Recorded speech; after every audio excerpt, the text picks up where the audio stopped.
Hi guys, I'm back again today with a continuation to our history of Power Rangers Dino Fury. Well, before we start, don't forget to subscribe, click the bell button, and let's continue.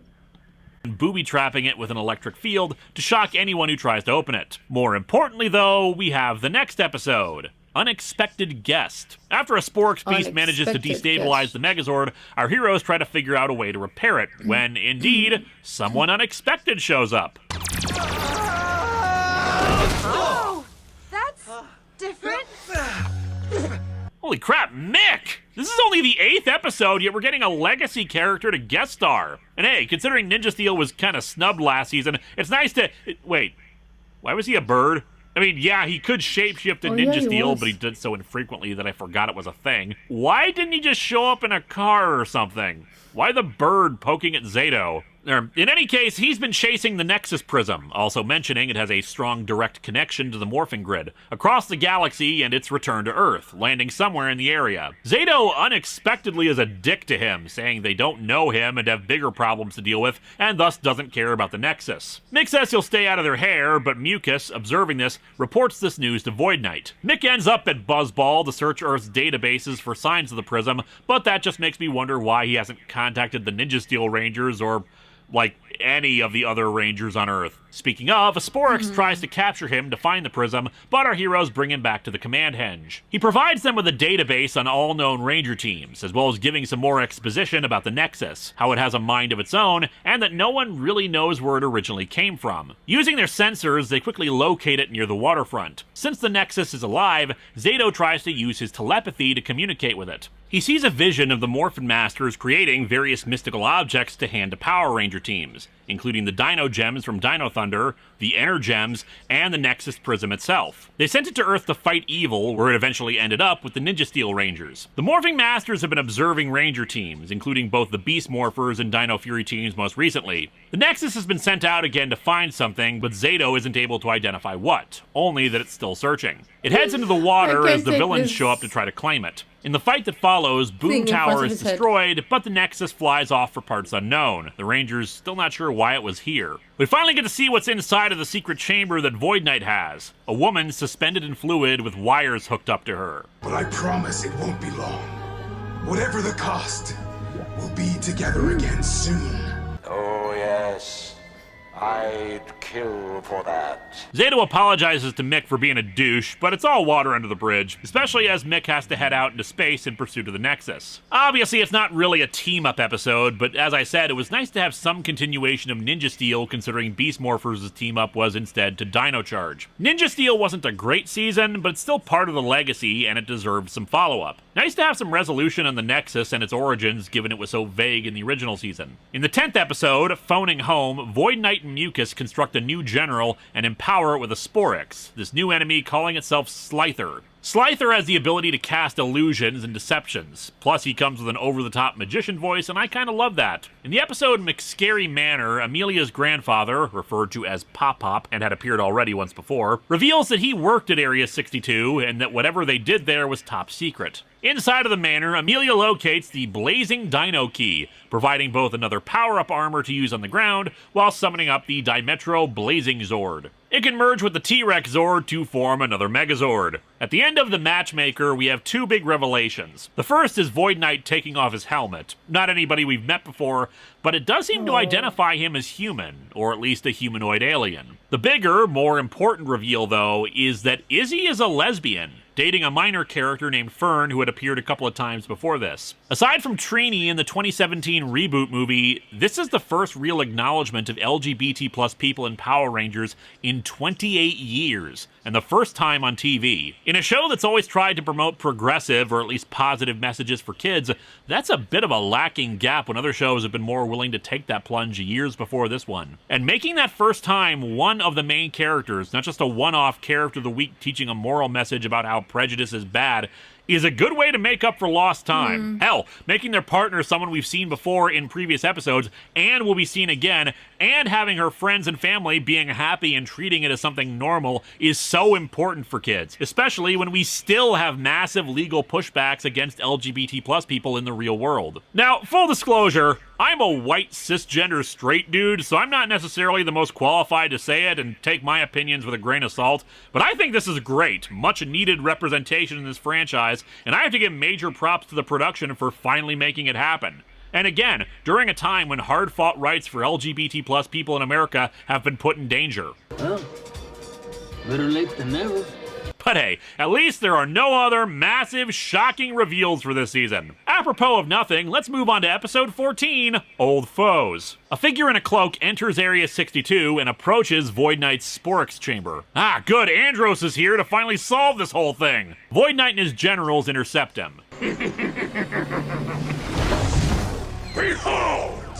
You're not Andros. So, just like the Venjix reveal last season, this one got spoiled for me too. Initially, not by any fan, though I would have been, more on that in a moment. No, in this case, it was a friend accidentally retweeting it, not realizing it'd be a thing for me. But even if they hadn't, YouTube friggin' pushed it out in a recommended video. And before anyone says, well, maybe don't go onto YouTube to avoid spoilers or something like that, I'm curious where the hell you're watching this then and what you think my job is. And then several people spoiled it in replies sometime after I'd already been spoiled on it, and no, I hadn't mentioned it or talked about it anywhere, asking for what I thought about it. As a reminder, I don't watch Power Rangers while it's airing anymore. I start watching it when I work on the HOPR video, which is usually like a few days before the video comes out. Usually, this video was meant to come out sooner than it did. You should always assume that I have seen nothing of the show if I haven't made a history video on it. Because I probably haven't. I knew the spoiler about Lord Zedd before I knew the names of any of the characters of this season. Nick's appearance was not spoiled, so it was a genuinely cool, exciting moment for me. Zedd's reveal got spoiled, and I spent all these episodes waiting for clues that this moment would happen,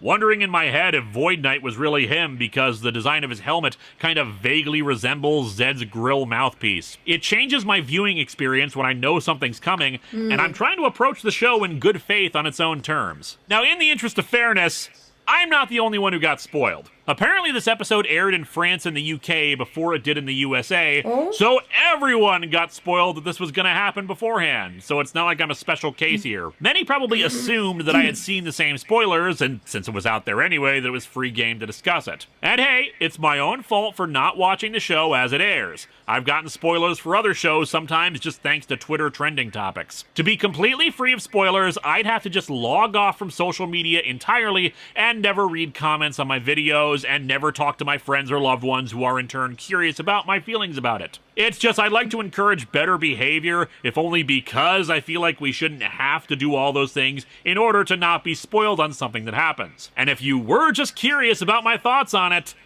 well, I don't know if you've noticed, but I'm the loud, opinionated guy who has made hour-long synopses of a children's show, who spent several minutes in them rambling about baby carriage chases and the poor cinematography and editing choices of explosions. But trust me, you'll get it. my opinions about it eventually if you're patient. I think that's enough diversion. Let's talk about some plot here. The villains recognize him and are naturally confused as all hell. I'm not sold on his new voice, done by Andrew Lang, aka Venjix and Evox. He puts on a standard deep gravelly villain voice for him, when honestly his Evox voice was closer to Robert Axelrod's Zedd. Zedd did not have that deep a voice. It was more conniving, a bit more snake-like. Not cutesy high pitch, obviously, but needing more of the throat to get the proper intonation. Anyway, despite that, he makes a good first impression here. Maybe they I've should commented hire him. before that Zedd was never one to physically engage in combat, but you really see how powerful he is by deadlifting Void Knight with one hand and kicking Slither away effortlessly. However, Zedd is ordered to stand down by this guy with frickin' skeletons hanging from him like a necklace. This is Rigul.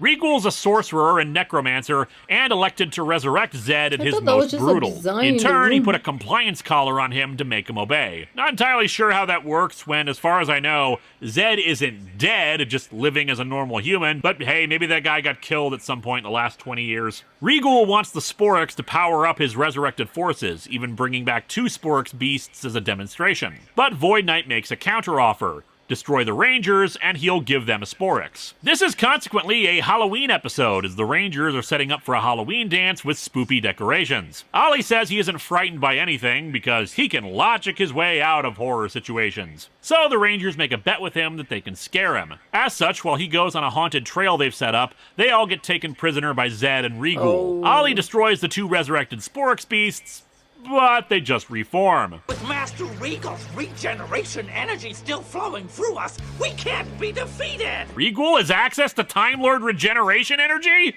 Oh, and then he just destroys them again and it sticks. Ollie tries to take on Zedd on his own, but Solon teleports him into the command henge before that can go as badly as you might think. They consult the database Mick gave them for some archive clips to find a way to fight Zedd, including a random new audio clip for Alpha. Voice is uncredited, but clearly they just chipmunked someone's voice for it.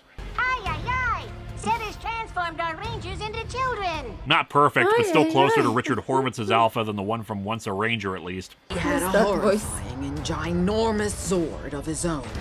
Serpentira. You have the clips! And Solon is voice acted! How do you get the pronunciation wrong like this? I mean, as annoyed as I was when that happened in Megaforce, it kind of was just emblematic of that series' incompetence. This one has been going just fine. Like with the clips and Beast Morphers, they did some more revoicing. Zordon in particular, which doesn't seem to have any effects added to it. It just sounds wrong. Hurry! You must destroy my energy tube. Right! Time is running out. Hurry! You must destroy my energy tube. Right! Time is running out. Anyway, Ollie points out that they don't really have a giant head in a tube to sacrifice to stop Zedd this time, so they need to think of something else. Realizing that Zedd was taking orders from Rigul and that he didn't have the collar in the archive clips, Ollie remembers seeing the collar from the database, playing a clip from the Beast Morphers episode with Rygog using it. Ollie destroys the collar, allowing Zedd to have control again. After all this time, I'm free. I'm free! Zedd forces Rigul to retreat, and the five Rangers, reunited, take on Zedd alongside the yet again resurrected Sporix beasts. While Zedd survives the attack, he knows that he's not quite as powerful without his staff, and elects to retreat for now. If I return, I'll crush you like the cockroaches you are, and burn this planet to a cinder! Void Knight takes Rigul, sedates him, and locks him up in a cell, thinking that his powers might be useful in the future. So, the return of Zedd.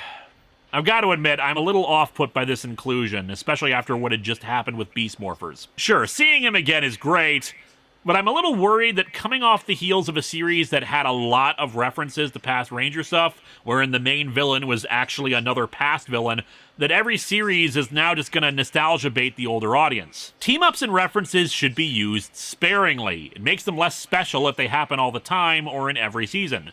Sure, I always want the current team to meet the previous one, but that's mostly for the hope that we catch up on the previous team's story, see how things have developed for them since their ending. I'm interested in these people as characters, not just for the prospect of past Ranger stuff appearing. To me, constantly throwing in references to past seasons, bringing back past villains whose stories are long since resolved, especially as big a one as Lord Zedd is, and with the meta wince-inducing part that he lacks Robert Axelrod's amazing voice, reeks of, we have no faith in our current product, love us because the old stuff is here. Remember, one of Megaforce's big flaws is that they threw in fan service without actually understanding why these things mattered. A Zordon mention, saying a place is Corinth when it looks nothing like Corinth. Random Corone was Astronema mention when it has nothing to do with anything. Having references is good. Having team-ups and past characters return is good.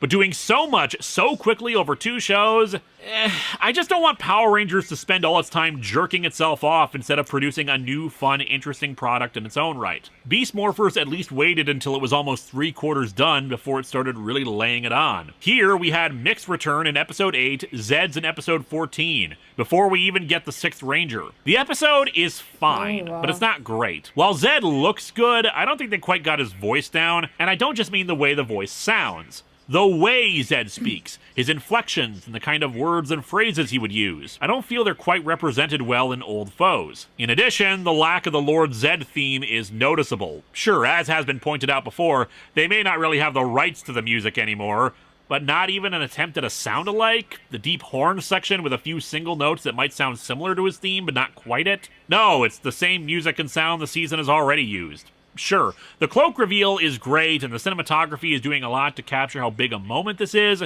but it's doing all the heavy lifting. The new suit looks cool, but without the voice, his mannerisms, or the leitmotif, it just doesn't quite have the feeling that this is Lord Zedd. Anyway, we continue the story in Storm Surge. Javi is assigned by Jane to do a story at Buzz Balloon on a strange storm that's been hovering over Pine Ridge Bay for the last week. It's causing bizarre electrical interference that's preventing boats and planes from entering the area. So Ollie's mom is sending in a specially equipped submarine drone to try to investigate further. Zato recalls how the Nexus prism had gone into the bay before, so it could be connected. The drone locates a glowing object under the water, but thanks to some shenanigans by Slither, the drone is remote hacked by the villains. They bring it to shore, but a dark, shadowy figure emerges from the object before they can take it. The figure soon makes his presence known to our heroes. A Gold Ranger. His weapon is like a sword that's also a hedge trimmer. If you want to be generous, you could call it part electric saw, which is still neat, just kind of weird. Also a lightning gun, which is also always fun. And he combines it with the sword to call it a blade blaster. Don't know if it's an intentional reference to the Mighty Morphin weapon, since the words are generic enough for that to be a thing,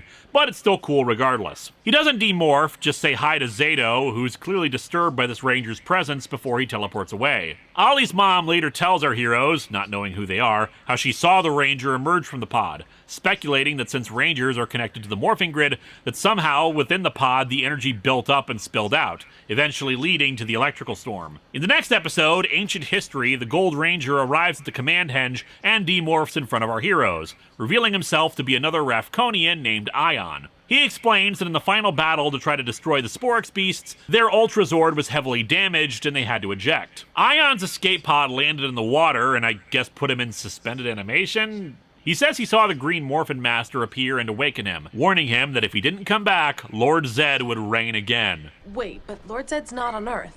He's been gone for ages. It was 2 episodes ago. How much time has passed since then? How do you know he's not on Earth anymore? Ion says he's happy to join the team, but only on one condition. If he can lead. The others object, but Ion explains some more history we weren't privy to. Namely that the Sporix didn't arrive on Rafkon, they were created by the Rafkonians to combat an approaching evil. Ion knew that they had rushed out the creation of the Sporix. Zato had an opportunity to object and prevent the plan from going forward, Ion even begging him to do so, but instead Zato approved the plan. Ion, in turn, tried to destroy the machine that created them, but Zato stood in his way. And instead, the Sporix were released, and, well, the rest is quite literally history. The Rangers are pissed, though honestly it feels a bit overblown. Sure, maybe Zato could have objected, but he said he trusted his leaders' decision, and there was no way he could have known it would be as bad as it was. After a battle with Mucus goes badly for Zato's leadership, it seems the others are coming around to Ion's point of view. Thanks to the hack of the submarine, the villains have found Ion's Zord with the data and plan to destroy it.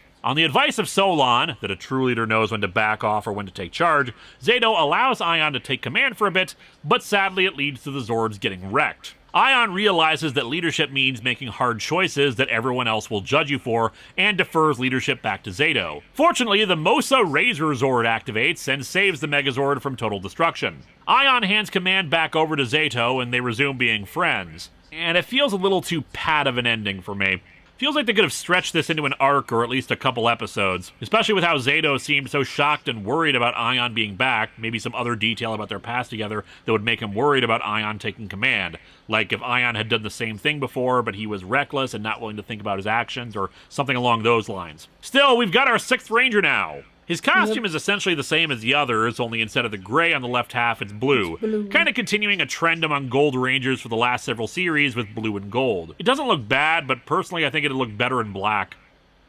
In crossed wires, they combine the Mosa Razor Zord with the Dino Fury Megazord to form the Fusion Ultra Zord. That's cool. Which honestly does not feel like it should be an Ultra Zord. It's just 4 Zords together, not even more than 1 Megazord. Maybe if they had all 6 Zords together, but that still feels kind of weak given what we've had for Ultra Zords before.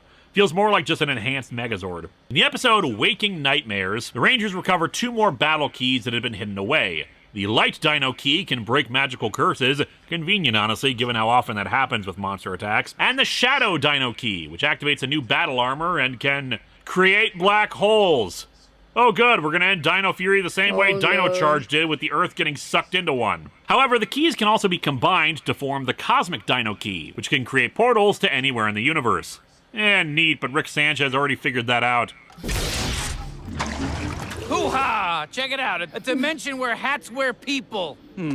Oh, and of course, the keys are also linked to new Zords. Just Thanks to a said no. portal travel, though, they find that the Zords were transported to the planet Nibiru in a distant galaxy. As such, our heroes travel to it to retrieve them. That's an alien planet? Yeah, you'd be surprised how much of the universe looks like a rock quarry. Or Canada if you've got a Stargate. We also learned that what I thought were constellations before in the morphing sequence, it's actually the morphing grid itself, which honestly looks a lot more impressive than a random technological tube or whatever that was in Once a Ranger. However, Void Knight observes them using the grid to supercharge a key, realizing that he can tap into the morphing grid itself to power the machine that will restore his girlfriend. He releases Rigul to restore Boom Tower to life and distracts the Rangers. Can you just resurrect a robot using magic? The two new Zords combine with ions to form into the Mosa Shadow Megazord, which destroys Boomtown by shooting out a black hole that he's sucked into before it destroys itself. I would just like to note for the record that the Rangers now have a weapon that shoots collapsed stars. However, it turns out all of that was just a distraction, so Void Knight can steal the equipment that could tap into the morphing grid. The first season comes to a close with Void Trap. The Rangers quickly deduce that Void Knight wants to tap the grid's power and come up with a plan to sabotage the part he still needs for the equipment. Void Knight soon learns he needs one more component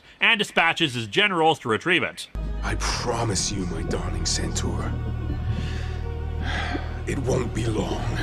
The device was created by Ollie's mother, I'm who had been low-key studying scared the of her. henge, We haven't and they even bring her to the command center to gotten explain the introduced to her plan, yet. though still neglect to mention her son is a ranger. However, when they execute the plan, they kidnap her, too.